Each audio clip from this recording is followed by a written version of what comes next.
Hey there, and we are definitely going to be feeling that humidity today. This Thursday, we're kind of preheating ahead of the holiday weekend, so there's a couple things to keep in mind, and we can see them from our 6 sky cams. So have the wide view of the view behind me. Look at it for yourself. Couple clouds out there. Yeah, a bit of a gloomy start. And that one light we see across Whataburger Field here on the Whata Sky Cam, still kind of glowy. That's because we have quite a few water droplets in the air from our moisture and humidity, and that kind of just allows those lights to have the glowy appearance as it reflects and refracts the light. But golden hour still looking like a nice morning here, perhaps just a little more enjoyable if your team windows up and running that AC this morning, because temperatures are warm. We're looking at upper 70s to around 80 degrees. There isn't a whole lot of spread across the coastal bend temperature-wise, and not much for wind either, which means that humidity is allowed to settle, and we feel that moisture. It's a bit of a muggy morning out here.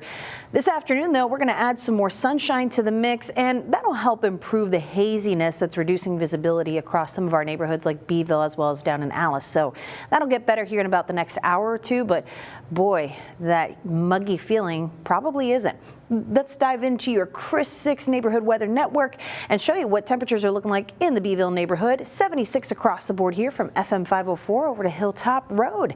Taking that trip now to the south side of Corpus Christi. Here we have a little bit of variation. 80 degrees off San Benito Drive, 79 for all the other reporting stations, and 78 across the Oso Creek at Southampton Drive. So it goes to show there is not a lot of difference because humidity levels the playing field, especially during the morning hours. But this afternoon, we're going to run away with things when it comes to that feels like temperature. So for today, our heat risk is a 2 out of 4, moderate, shown here in orange across most neighborhoods.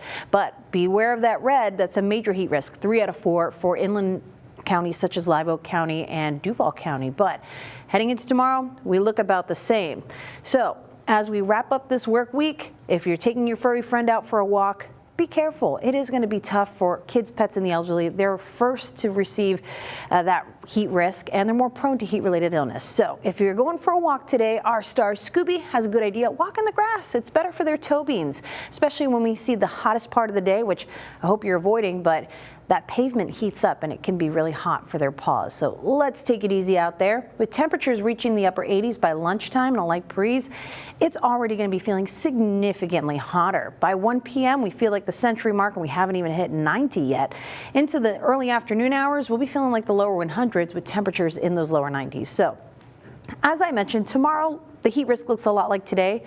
But let's take things into Saturday, where you may be more likely to be out and about. We are looking at major heat risk moving on into places like Jim Wells, Nueces, San Patricio, and Live Oak County. So an increase in heat risk over the holiday weekend means you need to make sure that you're staying hydrated. Now, good news, as we move into the beginning of next week, we might actually be able to do something with all the moisture in the air around us as rain chances return to the forecast. But before that, let's make sure that we are drinking plenty of water and taking those breaks indoors.